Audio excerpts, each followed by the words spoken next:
আজ এই ভিডিওটিতে আমি আপনাদের সাথে অঙ্কে বেশি নম্বর পাওয়ার জন্য কিছু কার্যকরী উপায় শেয়ার করব। এছাড়া ঠিক কিভাবে অঙ্ক প্র্যাকটিস করলে পরীক্ষার হলে আপনাকে অঙ্ক ভুলে যাওয়ার সমস্যায় পড়তে হবে না সেটাও এই ভিডিওটি থেকে আপনি জানতে পারবেন। আসলে গণিত এমন একটি সাবজেক্ট যেটিকে বেশিরভাগ স্টুডেন্টদের কাছেই কঠিন মনে হয়। তাই এরকম খুবই কম স্টুডেন্ট আছে যাদের সত্যি ম্যাথ পছন্দ, আর এসব স্টুডেন্টরাই অঙ্ক পরীক্ষায় সর্বদা 95%-এর চাইতেও বেশি নম্বর পায়। বন্ধুরা, আজ আমি আপনাদেরকে যে সকল টেকনিক বলবো এগুলো ব্যবহার করেই কিন্তু সকল টপার স্টুডেন্টরা গণিত পরীক্ষায় সর্বোচ্চ নম্বর অর্জন করে। সো এই সকল সিক্রেট ট্রিক্সগুলোকে জানার জন্য আজকের এই ভিডিওটিকে অবশ্যই প্রথম থেকে একটানা একেবারে শেষ পর্যন্ত দেখতে থাকুন। তো চলুন শুরু করা যাক।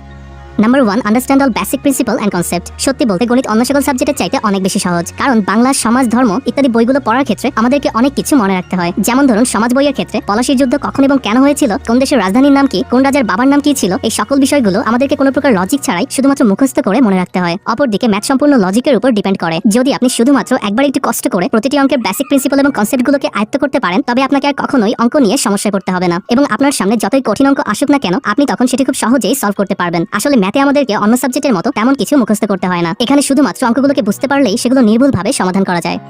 Number 2, must practice math daily. ধরুন আপনি বাইক চালাতে চান, এখন শুধুমাত্র বাইক চালানোর কৌশল মুখস্থ করলেই কি আপনি এটিকে চালাতে পারবেন? নিশ্চয়ই না। বরং এটিকে চালাতে হলে আপনাকে অবশ্যই কোনো এক্সপার্টের সাহায্য নিয়ে এটিকে কিছুদিন চালানোর জন্য প্র্যাকটিস করতে হবে। ঠিক একইভাবে অঙ্ক পরীক্ষায় ভালো করার জন্য অঙ্কগুলোকে শুধুমাত্র দেখলে কিংবা মুখস্থ করলেই হবে না, বরং প্রতিদিন একটা নির্দিষ্ট টাইম ফিক্স করে সেই অনুযায়ী এগুলোকে নিয়মিত বাসায় বসে প্র্যাকটিস করতে হবে। অপরদিকে প্র্যাকটিস না করে আপনি যদি অঙ্কগুলোকে শুধুমাত্র সলিউশন থেকে দেখেন, সেক্ষেত্রে তখন সেটিকে দেখতে সহজ মনে হলেও পরীক্ষার হলে সেই একই অঙ্ক কিছুটা করার পর দেখবেন আপনি আর সেটিকে মনে করতে পারছেন না। তবে এটি আগে থেকে কয়েকবার বাসায় প্র্যাকটিস করা থাকলে পরীক্ষার হলে অঙ্ক ভুল হওয়ার সম্ভাবনা কিন্তু অনেকটাই কম থাকে। তাই অঙ্ক পরীক্ষায় বেশি নম্বর পেতে চাইলে যতটা সম্ভব বেশি বেশি সময় নিয়ে নিয়মিত অঙ্ক প্র্যাকটিস করার অভ্যাস করুন।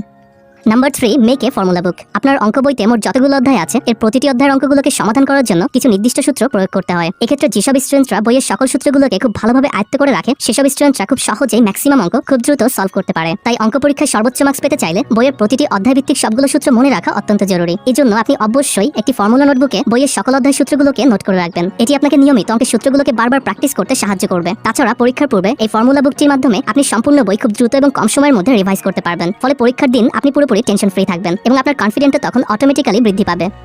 Number 4, study in a quiet room. অন্য সব সাবজেক্টের তুলনায় অঙ্ক করার ক্ষেত্রে আমাদেরকে একটু বেশি মনোযোগী হতে হয়, না হলে আমাদের পক্ষে একটু কঠিন অঙ্কগুলোকে সলভ করা খুবই কষ্টকর হয়ে দাঁড়ায়। তাই সম্পূর্ণ মনোযোগ সহকারে ম্যাথ প্র্যাকটিস করার জন্য আমাদের উচিত এমন একটি স্টাডি রুম চুজ করা যেখানে বাইরের শব্দ কম যায়। তাছাড়া অঙ্ক করার সময় আপনার মোবাইল ফোনটিকেও একদমই আপনার হাতের কাছে রাখবেন না, কারণ দেখা গেল আপনি খুবই মনোযোগ সহকারে কোনো একটি কঠিন অঙ্কের সমাধান করছেন, ঠিক তখনই যদি আপনার ফোনে কল কিংবা নোটিফিকেশন আসে তবে কিন্তু তখন স্বাভাবিকভাবেই আপনার মনোযোগে ব্যাঘাত ঘটবে। তাই অন্তত অঙ্ক করার সময় এই মোবাইলটাকে পড়ার টেবিল থেকে যত বেশি দূরে রাখা যায় ততই ভালো। এছাড়া সম্পূর্ণ ফোকাস ধরে রাখার জন্য আপনি যে রুমে বসে অঙ্ক করবেন সেখানে অতিরিক্ত প্রয়োজন না হলে বাসার অন্য সদস্যদেরও আসতে নিষেধ করবেন। তো বন্ধুরা, আজ থেকে জাস্ট ভিডিওতে উল্লেখিত এই টিপসগুলোকে ফলো করে নিয়মিত ম্যাথ প্র্যাকটিস করুন। আশা করি স্কুলের পরবর্তী পরীক্ষায় আপনি গণিতে সর্বোচ্চ নম্বর পাবেন।